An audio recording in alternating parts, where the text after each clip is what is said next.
What's up, lords and ladies? Welcome to another video on this channel. So in today's video, I decided to go a little bit crazy once more.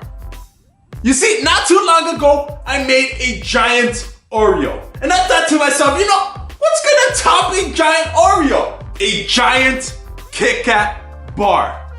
Now this thing alone has 15,000 calories. 6.5 pounds of chocolate. You know how much chocolate that is? It's a lot. Now, like I said, not too long ago, I made a giant Oreo, right? You guys could go check it out, but I couldn't even finish it. It's still in my fridge. What am I gonna do with a giant Kit Kat bar? Now, before you guys think, what's this channel turning into? Martha Stewart? No.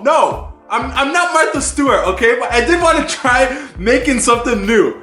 Oh, man. But you know what? Let's get started with this video. Let's go. Okay, so this recipe is gonna be by far one of the easiest things to follow because you're gonna use mostly stuff that you could buy at the store or you guys already have at your house. Well, that's to say if you guys have a ton of chocolate. But if you guys want to make this from scratch, you guys could find other recipes because we're not gonna do that here. There is no way. Like, look at my grass. Does that look like cocoa bean type of material? No. Okay, so what you're gonna need for this recipe is pretty simple. What you're gonna need is some wafer cookies, a loaf pan, a spatula so you can get some spatula action when you spread that chocolate, some pots, a stove, and 6 pounds of chocolate. 6 pounds, that's too much. So next, what you're gonna do is set your stove to a medium heat and then boil some water. Now, a quick tip that I could give you guys is to use warm water. That way it could warm up and it could boil quicker. Then get your chocolate and pour it into a saucepan. Now, after your water starts to boil, put your chocolate and melt that chocolate. Now be careful and do not burn the chocolate because this is precious right here. This is treated like a baby. So what you want to be doing is putting the chocolate on and off of the boiling water. But make sure if you're gonna do that you have a rag underneath the thing that you put it on because you don't want your abuela to be hitting you at the back of the head for making a mess. It's important. Then after a couple minutes, the chocolate is gonna start to melt. Now you're gonna be tempted to eat this because I know this thing is heaven, this thing is precious, but just wait. So from there, get your chocolate and pour it into the loaf pan and pour it gently, don't pour the whole thing. You're gonna pour a nice even layer because from here, you're gonna be spreading it to every single corners. Now, if you start to see any bubbles being created, make sure that you cover them. Okay, so the next step is gonna require you to kind of make a shell, a chocolate shell that you could kind of stuff everything in and it's not gonna break. So little by little, you wanna go off to the sides and just spread it. But also, do not let any bubbles be created in this because this is gonna be important. So once you got a nice even layer all around, put it in the refrigerator for about half an hour until it hardens and maybe put it next to your Oreo cookie, okay? So once the chocolate has hardened up, then what you're gonna do next is stuff it with the wafer cookies. Now you wanna make sure that you put a nice layer of wafers before you start putting the whole entire chocolate. So put some layers of wafers and then spread a nice even coat of chocolate and then repeat the process all over again. So once you got a nice thick layer of wafers, now it's time to pour the rest of the chocolate. Now when you're doing this, make sure that you're getting every single side and every single corner, and if you have to, bang it on the table. That way you could see where you have to fill it more. Now once you got a nice smooth layer of chocolate with no bubbles, put it in the refrigerator for a couple of hours. Didn't I tell you guys that recipe was easy? So let's go see what we have created. Okay, so if my dentist is watching this, don't continue watching because things are about to get messy. I'm gonna get so many cavities. Oh man, no, I'm not that excited. But okay, so this thing has been in the refrigerator for about 2 hours. So, I flipped it over. That way it could be a little bit easier for me to take it out, but hopefully it doesn't break. Now, for comparison, I'm gonna put my phone right there. That way you guys can kind of see that, it's gonna be a pretty big chocolate. Oh man, I'm excited. So hopefully this thing stays in one piece and doesn't break on me. So, oh man, okay. Are you guys ready? In 3, 2, 1. Let's go. Oh! Oh man! It's a big truck! Oh! Wait! The letters are backwards! What the hell? No! I honestly thought by putting them backwards, you know like a mirror? When you put things backwards, when you face it in the mirror, it would be the opposite way, but no.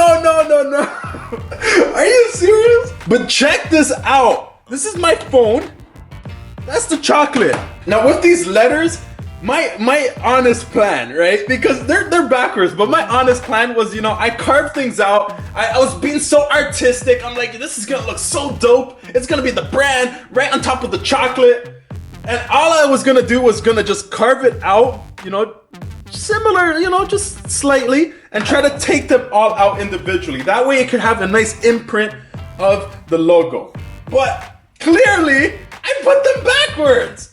So if you guys are gonna do this, just put the letters the right way, how you would normally spell Kit Kat, and not like this, okay? This is not supposed to be like, what the hell? Look at this compared to my face. Like, how am I supposed to eat this? Like, what the hell? Oh man, holy snap. But as you can see, I was trying to get that engraving of the word Kit Kat right there. So yeah, you could kind of understand what I was trying to do, right? So if you guys want to do it, don't put it backwards like I did. Now I honestly felt like Willy Wonka when I was making this chocolate, because look at this. This is supposed to be one chocolate bar for one person. Now this Kit Kat opens the door to so many different opportunities. Like you could give this as a birthday gift. You could use this maybe as a pillow. You could even give it for Halloween. Like I know it already passed, but can you imagine giving this to a kid? So, before I bite into it, I want to cut it. I want to see what it looks like inside. So let's go back to the cutting board and let's cut this thing in half. Okay, so I want to cut it right there. Just give it a nice little slice. Oh man. All right, so here we go. Oh! Holy snap. Oh, that's a lot of chocolate. Look at the inside. Now, if that doesn't look like Kit Kat, I don't know what will. Look at this. Look at the nice thick layer of chocolate that's right here. Then all this is that nice, waffle cookie. So I'm gonna take a bite for you guys, because this is crazy, man. All right, so here we go. I want to take a giant bite. Mmm. Doing chocolate. I think what the hell?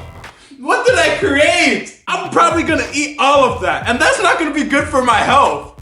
Oh no! Now, if you ever make this and you decide to eat it, just eat it with caution, because I almost choked. Okay, there was like very close, slim chance of like those crumbs going in my throat. But whatever you do not laugh and do not eat this at the same time. So that is it for this video. That is how you make a giant Kit Kat. Now you guys can make this for family members over the holidays. So if you guys enjoyed this video, be sure to give it a thumbs up. And if you guys want to see more videos like this, be sure to subscribe, because man, you don't know what I'm gonna bring next time. It might be a giant octopus. I don't know.